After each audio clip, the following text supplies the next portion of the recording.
and people, welcome back to my channel. I hope the new year is still treating you well, and I hope you've got those manifestations coming and flowing. If you are new to the channel, please don't forget to subscribe, because only on this channel do we talk about sex and culture and the law of attraction and some beauty tips. So today, like I promised, I said we are going to talk about how to break a generational curse. Yeah, a generation bad luck, if you want. Yeah, so I got my tablet and I wrote everything in here, because the last thing I wanted to do was to forget one point. Then afterwards I'll be like, oh my god, I forgot that. So time and again I'll be reading a few things that I wrote. It took me 5 weeks to research on this thing and what to do about it. And in my family, I told myself I'm going to be that person who's going to break this case, because it takes one person, one individual or two.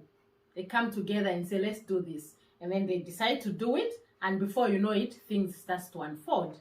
So let's dive deeper into it. You might ask to say, Matimba, what is a curse? Yeah, just like when they say what is a blessing. A blessing is when you receive a lot of things, beautiful things that are coming to you, and you keep saying amen. A curse is an opposite of that. And so a generation curse describes an accumulative effect on a person's things that their ancestors did or believed or practiced. Yeah, so a curse is an accumulation of bad things that keeps happening on a person's life, according to what you have been taught when you were being brought up, when you were growing up. A curse is a thing that we believe in, and we don't know it subconsciously. We don't know, but we keep believing these things. They are bad, and there are so many things that happen. There are so many examples of family cases. Yeah, divorce is one of them. Miscarriage is one of them. Abortions is one of them, and education is one of them. Poorness without any money, without any jobs is one of them, because we believe that my parents were divorced when I was 2, and I'll believe that I cannot keep a marriage because my parents divorced. That's a generation curse. And because I am going to go into my life thinking like that, I'm going to definitely, like we talk about manifestation, definitely my marriage is going to fail. And I've got a child. A child is going to know that my grandmother or my grandfather divorced when my mom was young, and my mom divorced when I was young. So even me, I'm going to divorce.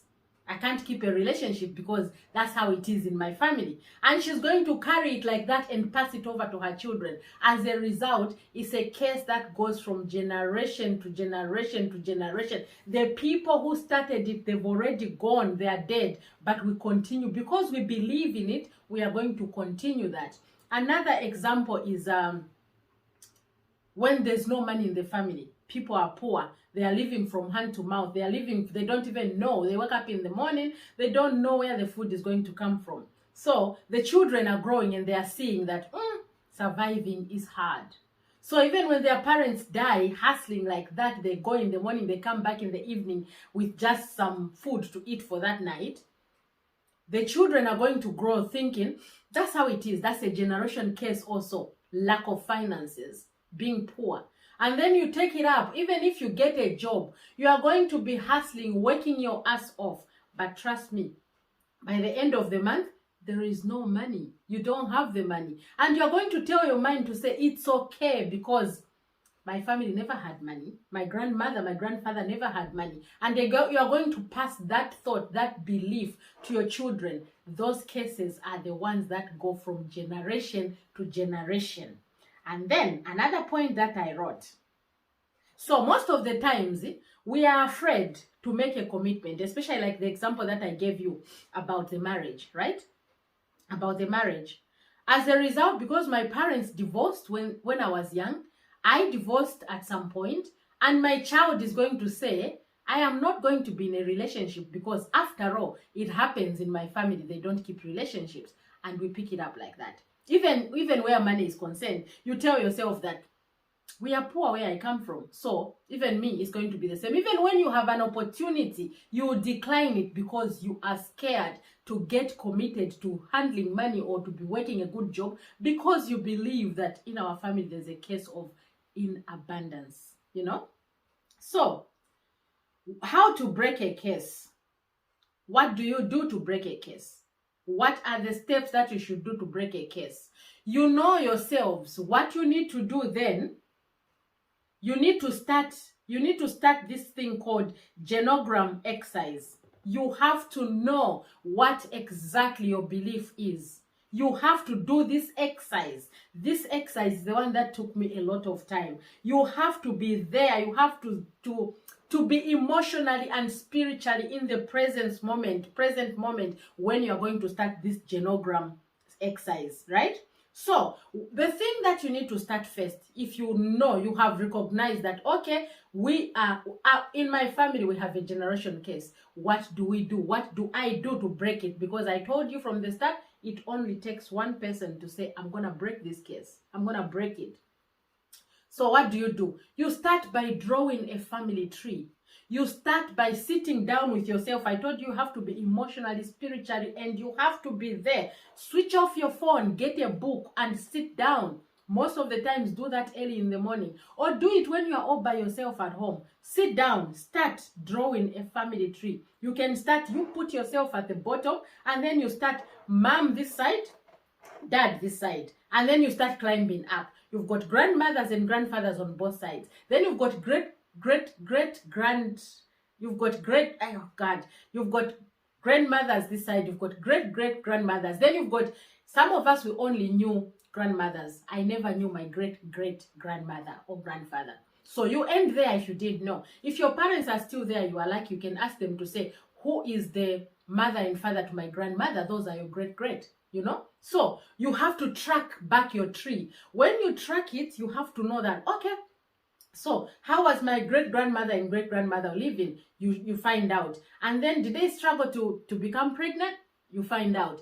Did they have money flowing in the family? You find out. Did they believe in divorce? Did they divorce, or you find out? You know, things like that. You have to check. And then when you dissect and break down that family tree, you break it down. You reach as far as you can go. It helps when you go up to your great-grandparents, because then it will give you a good idea of exactly where this case is coming from. You will know where this case is coming from. But some of us, unfortunately, my mom is not there, my dad is not there. I can only reach on my grandfathers, on my grandfathers and grandmothers. On my dad's side, my grandmother never used to believe in beauty. She never ever used to believe in beauty. She even gave her name. She declined the name that they gave her, and she gave herself a name which is called, look at me once and you won't look at me again, which is Muchewalomwe. Look at me and woof, that girl is ugly, and go. And because of that belief, unfortunately, we have continued giving that name to our children from generation to generation. Each generation that comes in my family, there's one person which is called Muchewalomwe. But do we understand that name? No. We were just believing in it, and we kept giving it and giving it and giving it. My dad was never called Mr. Hampinda, but he changed his name and gave him that because Mapinda, on the crossroads of, he was always on the crossroads in life. And we continued with that name without knowing why did he give. He was supposed to be Michelo, like fruits and all that, but he changed his name. So us as children, without even asking, without even knowing why did it happen like that, we just follow those names. So it will help you a lot when you start from yourself on the bottom, your mom and your dad, then your grandparents, then your great-grandparents. I don't think you can go up to the great-great-parents. It will give you stress. So when you do that, like I told you, I was writing, when you do that, at least the 3 generation, that is going to be very good. Because remember, you are the generation, your dad is a generation, and your mom, and your grandparents are your generation, then great-grandparents are your set. So if you can do 3rd generations, that is going to help you to go deeper to say, where did this case come from? Because trust me, I've told you an example. In my case, I believed. I remember even a few years ago, I used to tell myself when I had my first divorce, I was telling myself, yeah, I knew this would happen because my mom was divorced when I was 2 years old. So even me, I don't take any bullshit from man. If something doesn't go well, I'm gonna divorce the man because it's okay to divorce. That's what I was telling myself. So now after I've been researching and all this, I believe, I used to bubble myself up in love and say, nah, there's no love. People genuinely don't love you. They will tell you that they love you, but in the actual sense, they mean something else, or maybe they want to benefit from you about something. So until I spoke and broke that case within myself, I knew then that there's a big case in my family. And most of my family members, especially my nieces, my nephews, my cousins, they would be married today. You are following them behind. You want to go back with them because we are scared. We are scared to commit. We are scared to give love. We are scared to be loved because we are thinking, I'm going to be heartbroken because my mother was heartbroken, because my grandmother was divorced. She brought us up single-handedly. Things like that. When you do a family tree, it will really, really help you exactly to follow it properly. You will know exactly where is this thing coming from. Please try by all means to do a 3 generation, because then you are going to know exactly where this is coming from. So these are the questions that I wrote to help you when you write this family tree. What are you going to ask once you have done this family tree? Number 1, were you impacted by the divorce? Like I was, yeah? Those are the things. You really need to write them down. It will give you answers. There are about 20 of these questions. So you really need to find out. Were you impacted by the divorce? In my case, yes, because I still remember the day that my mom and my late young elder sister and my immediate elder brother, mom got into a train, and I remember very well when we were looking for a coach to sit in, and she kept on saying, that voice is still ringing in my head up to now. So I was impacted very badly with my mom leaving dad. So have you ever lived with a significant other who weren't married? Yes, my sister also broke up from her marriage and I was living with her. So that told me to say, mom left the marriage, my sister left the marriage, so there is no love. You get my point? Were you impacted by abuse or alcohol? Those you have to answer. Were you impacted by someone else's mental illness? Did you experience the kind of physical or emotional abuse? Have you experienced any death of someone close to you? Did you have cancer or any health condition? Have you ever had an abortion? What is your relationship with money? Did anyone ever tell you how proud they are of you? What is your greatest fear? Were your parents present when you were growing up? Do you have long-term friends? Did your family ever foster a child? Where did you ever foster? Are you a twin? Did your family ever adopt a child? Did you ever put a child up for adoption? Did your family run a business? Are you a veteran of war? Things like that. These are the things that are going to help you. Don't ignore these questions, because when you're writing these questions on a piece of paper, your subconscious has got all the memories like a computer. It's going to start bringing that memory back to you. Once you've had this list of questions, start by filling in the answers yourself. There are 20, remember. So when a question comes to say, were you in a foster care? Of course, the answer is no. Or yes, you were. That has got a very huge impact. So don't ever ignore these things. What you need to do when you start this journey, you have to be very patient with yourself. Be kind with yourself, because remember, there's that inner child inside of you who is always listening to what you are saying. So you have to be very, very kind. Don't be harsh on yourself.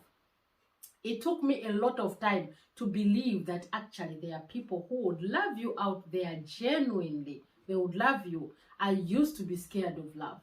But because of where I come from, people are scared to commit. People are scared to love.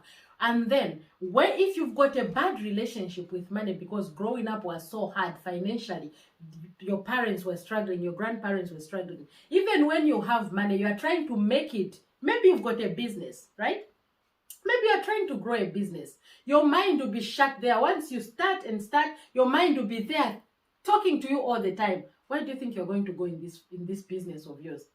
Your grandmother didn't make it. Your mother was just doing some piecework. And then your mind will be like, yeah, when you were not going to make it, you know what? So let's just go back to work and just work and get paid little, whatever, from hand to mouth, kind of. So you have to know that it will take a long time. Be patient with yourself. And then if it's you who have decided to break this generational curse, you can try, because they are cousins, they are sisters, they are brothers, they are your aunties. You can try to speak to one person who you can see that they are open-minded to such things.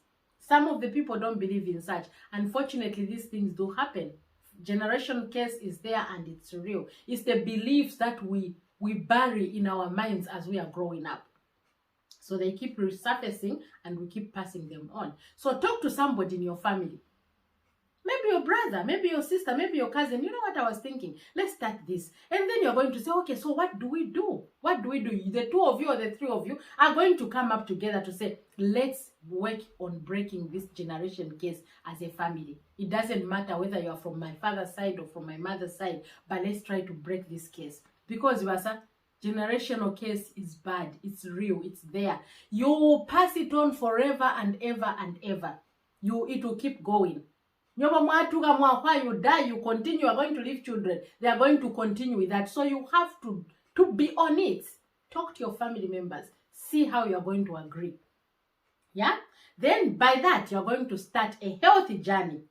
After you talk to the loved ones, you are going to know that you are going to find out how are we going to do this generation case. How are we going to break it?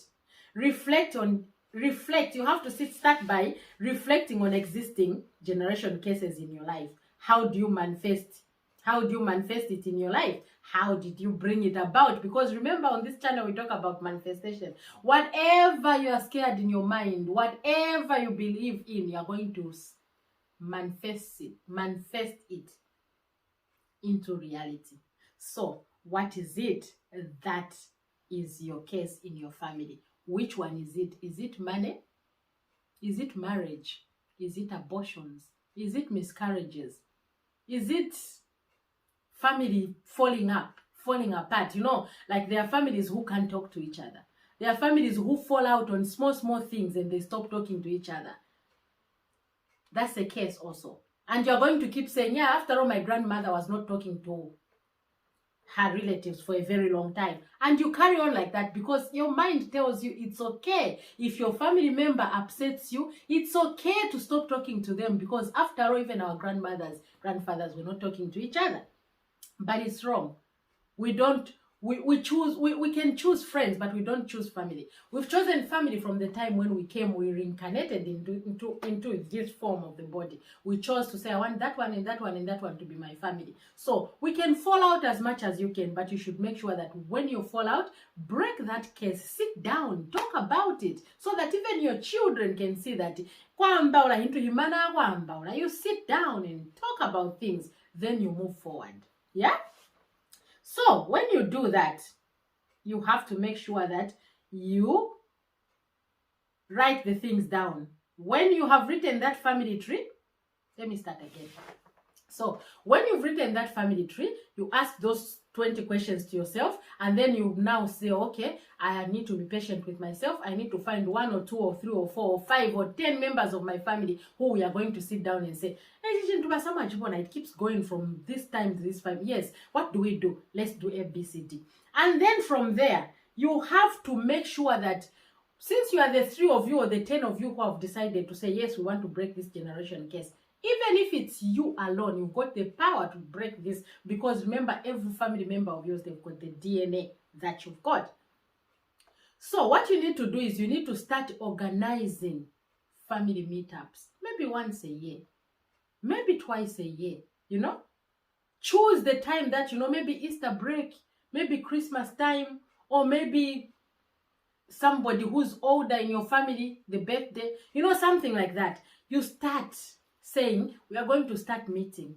And when you meet as a family, you are going to start using the seeds. I've agreed that, okay, we are good.